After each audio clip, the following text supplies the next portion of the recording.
IPM is an effective and environmentally sensitive approach to pest management using all appropriate management options. So in Nebraska, we have to consider the economics of pest control, or what would happen if there weren't pest control. So losing the crop is not going to be an option. And if avoiding chemical use is going to cost you the crop, that's not a very viable option.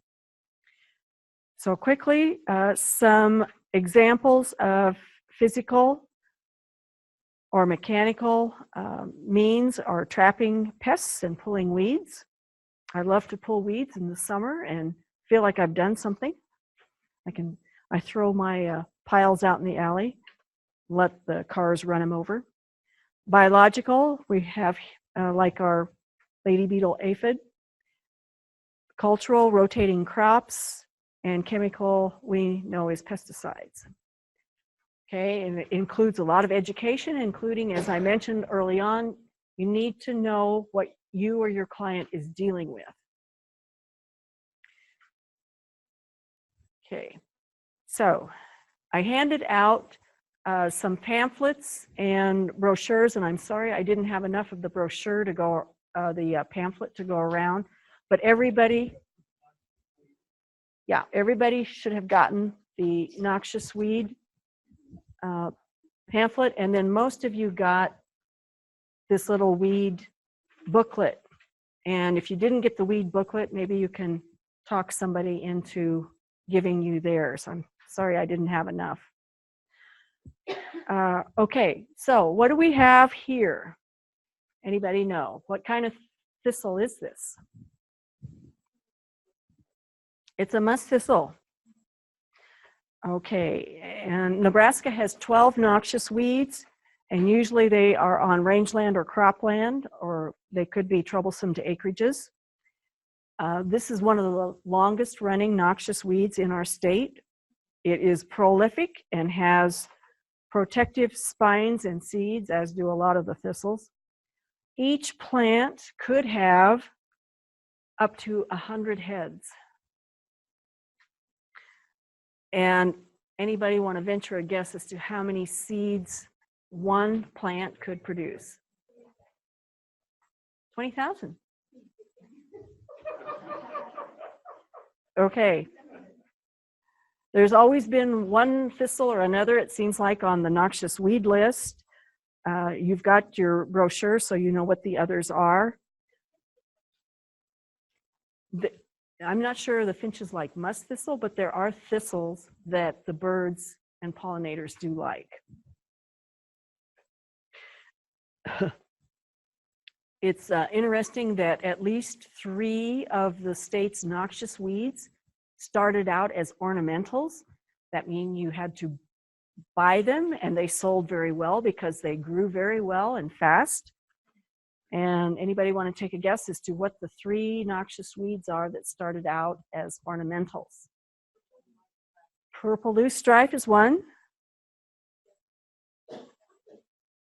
The Japanese knotweed, is that in your brochure too? Okay. Okay, yes. And salt cedar is the 3rd. And I heard that salt cedar could use up to 200 gallons of water a day. The chemist is saying yes. So, okay, now this is not a very good picture of musk thistle, but I have seen like this. And you don't want to, I mean, you got to do something, but you don't want to go out there very bad. Okay, and here are the knotweeds. The Japanese crossed with the giant and ended up with the Bohemian. And there is our county weed superintendent. And I understand that sometimes they had to talk really hard to get the nurseries to stop selling these plants. Okay. Okay, so that's, anybody have any questions on noxious weeds or weeds in general?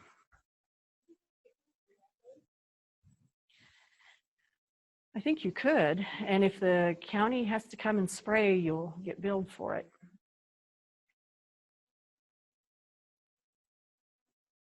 So. But then the county has all of them to do. Yeah, I heard the county weed superintendent talk a couple of weeks ago, and it's really an interesting presentation, and he emphasized how much he wants to work with people. So if you have any questions, don't be afraid to give him a call. His name is Brent Meyer. He's at Lancaster County Weed Superintendent. Okay. So IPM start over. IPM includes habitat modification. So here we have somebody fixing a water leak so that it doesn't get a moisture problem and attract pests. A habitat modification might be getting rid of tall grasses next to a garden to prevent hiding places for insects and small animals. Sanitation. This is what I was doing here the other day. You can clean up your old leaves, get rid of areas that might harbor insects or disease organisms. I would call this a physical means of IPM. And it can include exclusion, where you put a cage around your plant so that rabbits and other wildlife can't get to it. You can put a collar around your plants to keep out beetles and cutworms. Mechanical controls, we have a sort of trap here. Beer traps can get slugs or nails. And here is another biological control, and I like this picture. We have a catalpa worm that has wasp larvae feeding on it. Okay, this looks like our custodian's duster. Biological controls uses other organisms like parasites, insects, or disease to keep a population in check, like the lady beetles we talked about earlier. Praying mantids eat a lot of insects, including their own. If you release a bunch of these at the beginning of summer, you might have one at the end. Cultural control, planting date, rotating crops, disease resistant. I know I try to rotate my tomatoes around in my garden spot, but I think some years I end up planting tomatoes on the same spot, and so far I still have tomatoes, but one year I might not. And of course, the chemical controls. Pesticides are tools, but not cure-alls. And I know you all know that, but you may have to convince your callers of that too. So here is the IPM process. Start with monitoring for pests using sticky traps or visual inspections, so you know what you're dealing with. Accurate identification of pests, again, so you know what you're dealing with, using appropriate reference materials such as your extension publications, your NEB guides, and your ECs. Great resources. Determine the pest level threshold that requires some action. If you see just a couple of things out there, does that mean you have a problem? Probably not. When does it become a problem? That's what you have to decide, and when do you need to do something about it? Select your control tactic. Always start with the non-toxic or the lower toxic first, and you know, if you have to go out there and pick some things off individual and throw them in a can of soapy water. Yep. Evaluate the effectiveness of what your process has been. Keep records and keep monitoring, adjust as needed, and educate everyone involved.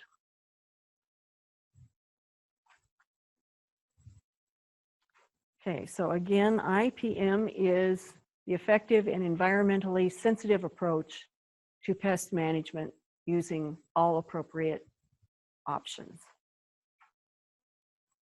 Okay.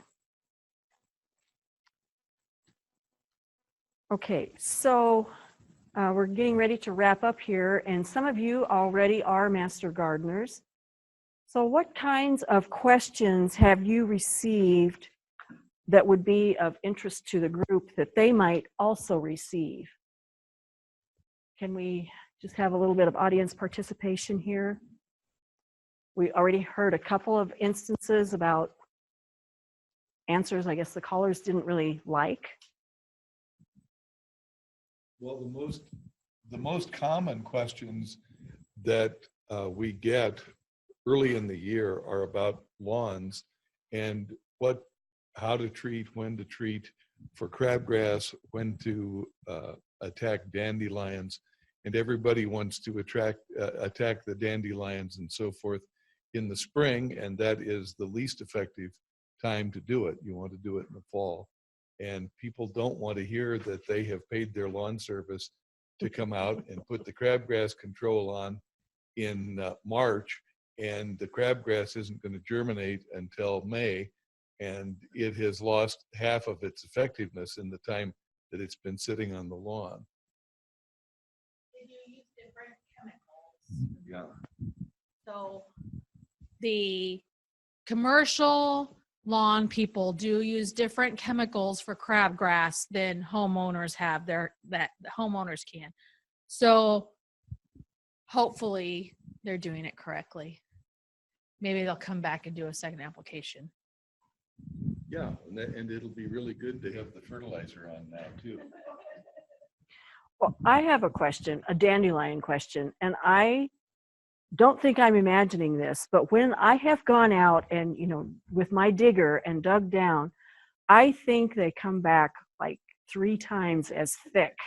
Is that true, or is it just my imagination? It depends on how deep you get with your dandelion digger. If you don't get most of the root, then they can come back. But the reason that we love the soil knife that Terry talks about is that you can it is sturdy enough that you can get deep and you can break that root off way down low, and that will eliminate the dandelion. How far is way down low? 3 or 4 inches. Okay, well, I've got my digger that's maybe that. You may just have had a lot of seeds in that area. They come back though, they're weaker. So Oh. then if you hit them the second time, you might be more likely to kill them. It's usually when they come back, then like several little ones come back. So then you just need to hit them again. Okay. All right, thank you for that. So dandelion control is best in the fall, and crabgrass control best in, Crabgrass germinates at 55 degrees. okay. So with soil temp. So you need to really watch crop watch. And they'll tell you what your soil temps are. But crop watch, put soil temp at what level? 4 inches. And your But they'll crabgrass do- is setting at but about they'll- 1 inch. But they'll do, I think they do 2 different, Oh, okay. 2 and 4, I think. Okay. Okay. Double check that, but I think they do. Or they use. Okay. Who else has an example of a common call that you might get from a caller that would be of John should have plenty of them. use? Who's John? Ask about when you can eat your fruits and vegetables after chemicals have been in the area or been applied. Okay. Don't have any old Cheney Farmers Market people in here.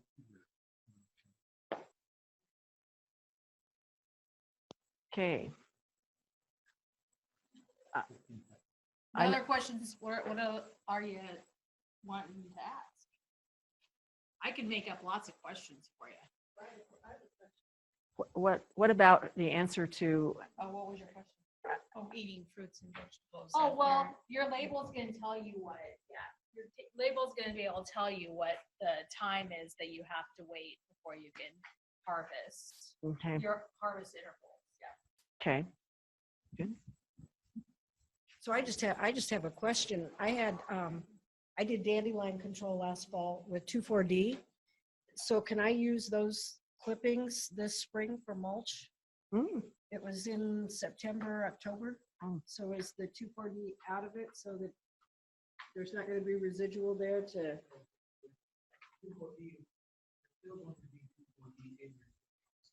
Okay.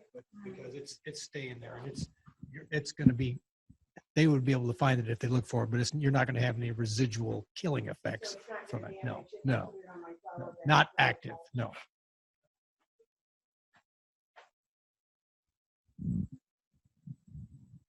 Okay, and for anybody who wants to cook dandelion greens, you obviously would do that before they're treated.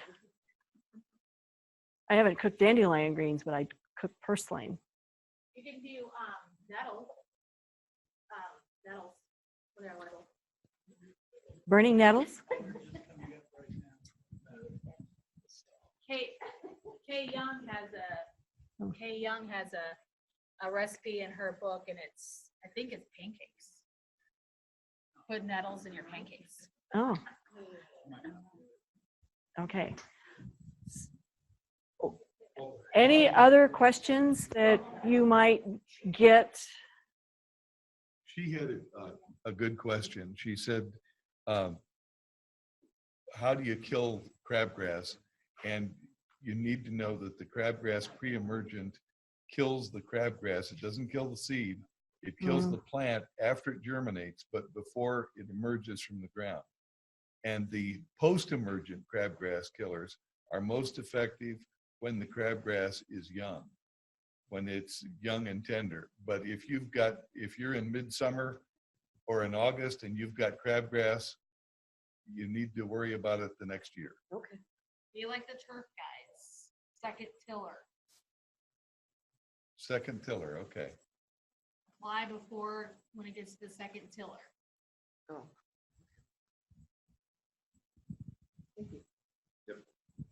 So, okay, I'll give you one. So I get to answer phones for Backyard Farmer also. And one of the things that I purposely tried one night to not give any chemical recommendations. And all anybody ever said was, what do I spray on it? Mm-hmm. And if you're using true IPM methods, you're actually out scouting and looking for everything before it actually gets to the point that you actually need to start really using chemicals. But I really did try, and I said if they had aphids on something or if they had spider mites on something, I'd say use a hose and spray it with a jet of water. Mm-hmm. And all I got was, what do I spray on it? So sometimes it's very hard to convince people of true IPM and to use the most benign application of something. But you, as master gardeners, you need to know both. So know the least invasive and the most invasive. And you usually are going to have to recommend both to them. So that's really a hard thing to study up on, especially when you start to do the Backyard Farmer phones or Ask a Master Gardener table if you're going to work at the Old Cheney Market or some of the other places where you are doing like Q&As for the public. Just be very aware that you need to tell them use a jet of water or scouting or pluck it off with your thumb or whatever. But they're most likely going to want to know what that chemical is too. And give them, remember the chemical name. So you give them 2,4-D or Trimec. You don't give them, well, Trimec's a brand name, but or glyphosate. You don't give them Roundup or I don't know, Ortho, Weed Be Gone or whatever. So remember you're giving them the active ingredient. So that's another tip when you're giving answers. One of the things that I've tried to sell people on is the idea that they can dig some of the weeds. And, you know, that's a hard sell, but what my mother always said was that if you set aside and set a timer and go out and do 5 minutes, 10 minutes, 15 minutes, and then go back in the house when you're done, you're not exhausted, you're not covered with sweat, and you can look forward to another time going outside and digging a few dandelions. And the second thing that is really hard to sell people is that you need to learn to love some of the weeds. You know, the dandelions are one of the few sources of nectar for the bees and pollinators early in the year. And we have bees coming out of the ground now, and they need to have that. And if you kill all of the dandelions, they don't have anything to eat. And violets have been nearly eradicated, the wild violets, and they are the major source of food for the regal fritillary. And we're going to lose the regal fritillary if we don't have some of those. And the tomato hornworm, people are horrified at the tomato hornworm. And the tomato hornworm, if you leave it alone and let it kill off eat some of the vegetation on the plant that you should be cutting off anyway, it's going to drop to the ground and it will turn into the beautiful sphinx moth and the hummingbird moth. So love some of these things. So all of you got grandkids, pretty much. So pay them a penny a weed. I mean, come on. I mean, make them start earning their keep. I used to get that from. Okay, maybe we're up to a nickel now. So inflation, we're up to a nickel. So Okay. I don't have much more than this. I think you guys do a great job. I've called Backyard Farmer myself and maybe talked to one of you. We gave you the right answer. Yes? I would like to plug this book on the back of the pamphlet, Weeds of the Great Plains. This is a really good deal in the book. It's got all kinds of information on native and invasive. It's got like what the natives use the plants for. It has toxicity. It has all kinds of information, but that's a great book for $25. Good. It's printed locally. Good. Okay. I Again, have one question.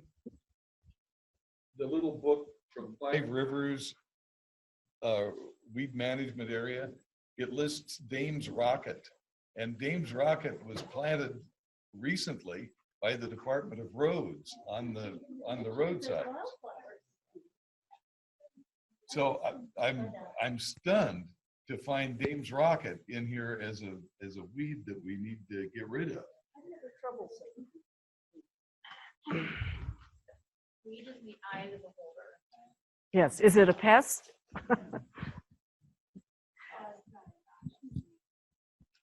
No, It's it's pretty not big. noxious. Yeah, it's kind of invasive, but it's usually so pretty that it doesn't matter. Okay. Well, thank you all for your attention and good luck with this growing season. It's a wonderful service that you provide, and maybe I'll be talking to one of you soon. Thank you.